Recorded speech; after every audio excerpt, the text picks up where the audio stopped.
La falsificación de productos no se limita a la tecnología o a los perfumes, ocurre también en el área alimenticia. Así como previamente platicamos sobre la miel adulterada, hay otros productos donde inclusive puede ser que se agreguen aditivos que ni siquiera consideramos comida. Hoy vengo a contarte sobre 3 de los productos alimenticios más falsificados en el mundo. 1. El queso parmesano. Solo existen unas 300 lecherías en todo el mundo certificadas para producir auténtico parmigiano reggiano. Todas estas se ubican en una región de Italia que incluye las provincias de Parma, Reggio Emilia, Modena y algunas partes de Mantua y Bologna. Disculpen mi italiano, yo no hablo este idioma. Además, estas lecherías están sometidas a estrictas normas. Solo en esta parte del mundo existen las 3 bacterias necesarias para dar al parmesano su sabor característico. Los maestros queseros combinan leche desnatada de un día y leche fresca, añaden suero y cuajo. La mezcla se cuece durante 5 minutos para eliminar las bacterias y asentar la cuajada en el fondo de la cuba.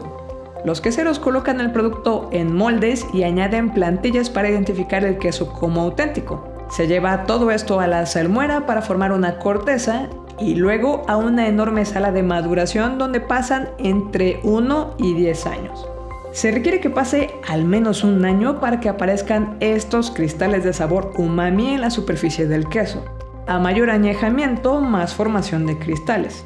En países como Estados Unidos y México, no hay problema legal si vendes algo que parece parmesano sin serlo, mientras no uses el término estricto. Puedes utilizar una variante de la terminología y, esencialmente, todos estos que te muestro no son originales. ¿En qué se nota esto?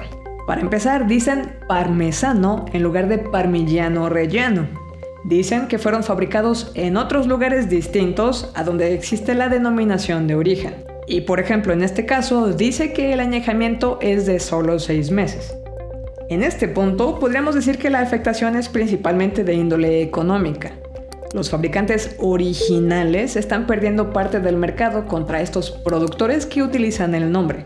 A nosotros los mexicanos, por ejemplo, no nos gustaría que en algún otro país se venda algo llamado, no sé, tequileno, tequilaino o una cosa así, porque la designación de origen de la bebida, tequila, radica en Tequila, Jalisco. Por otro lado, el asunto se pone un poquito peor en el caso de los quesos gratinados. Un queso parmigiano reggiano real solo debería contener 3 ingredientes.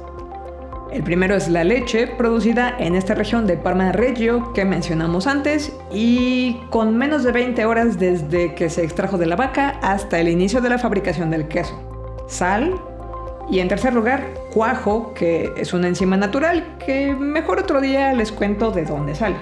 Sin embargo, diversos quesos gratinados pueden incluir cosas como celulosa en polvo, cultivos de queso y sorbato potásico, que es un conservador. No es que yo tenga algo directamente en contra de utilizar conservadores, simplemente que el queso original no los necesita. En el 2016 hubo acciones legales que se llevaron a cabo en contra de algunas de las empresas que supuestamente vendían queso gratinado parmesano, que contenía entre 7 y 10% de celulosa como agente de relleno y antiglomerante derivado de virutas de madera. La demanda en sí no fue por el origen de la celulosa, fue porque en realidad sí está permitido agregar celulosa, y entiendo que no es muy relevante el origen, pero esta adición debe limitarse legalmente a un rango entre un 2 y un 4%. En términos legales, tu producto debe cumplir con la normatividad vigente, en este caso en Estados Unidos, que es donde se llevaron a cabo las demandas. Y además, el contenido que dice la etiqueta debe corresponder a la realidad. Pero volviendo al parmesano real, en términos generales, debería tener bien identificadas las palabras parmigiano reggiano en puntitos y su etiqueta de designación de origen. Es claro que estos elementos son todavía más fáciles de falsificar que el propio queso.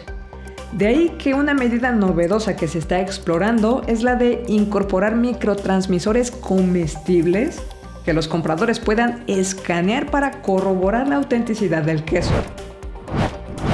2. Aceite de oliva extra virgen. Hace varios años se reportaba que quizás hasta el 20% del aceite de oliva en el mercado podría estar adulterado.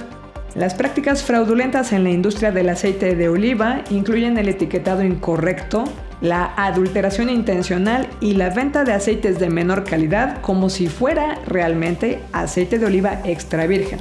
Esto puede implicar la mezcla de aceite de oliva con aceites de menor precio y calidad, como por ejemplo aceite de soya. Parte del asunto aquí es que cuando una persona compra aceite de oliva extra virgen, lo más probable es que se esté tomando la molestia de comprar un producto caro porque espera consumir un producto que ofrece ciertas ventajas como las que platicamos en estos videos relacionadas a su alto contenido de polifenoles y antioxidantes. Algunas maneras para identificar un aceite extra virgen real son las siguientes. Evita todos los nombres alternativos o adicionales como puro, light, auténtico o inclusive prensado en frío. Estos son términos que no tienen una definición oficial en la industria y son innecesarios.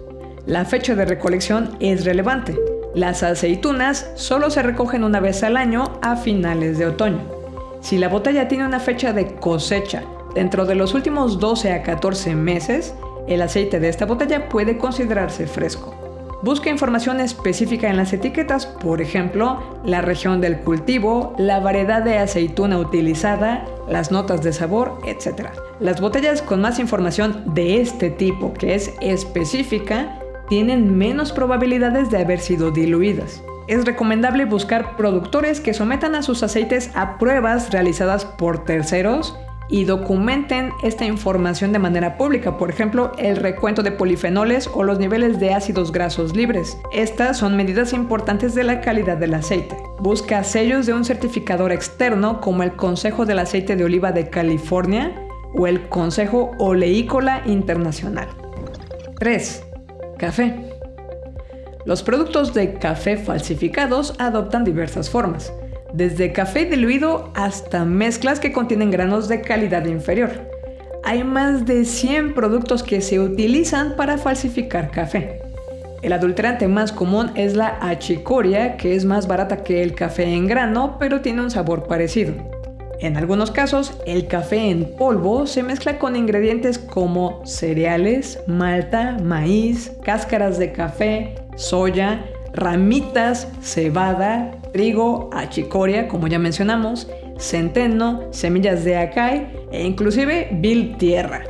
Todo esto para aumentar el volumen del polvo y así reducir los costos. Podríamos pensar que un empaque de una empresa de renombre asegura la calidad, pero por ejemplo este año se cerró en Egipto una fábrica que producía envases falsos de Nescafé.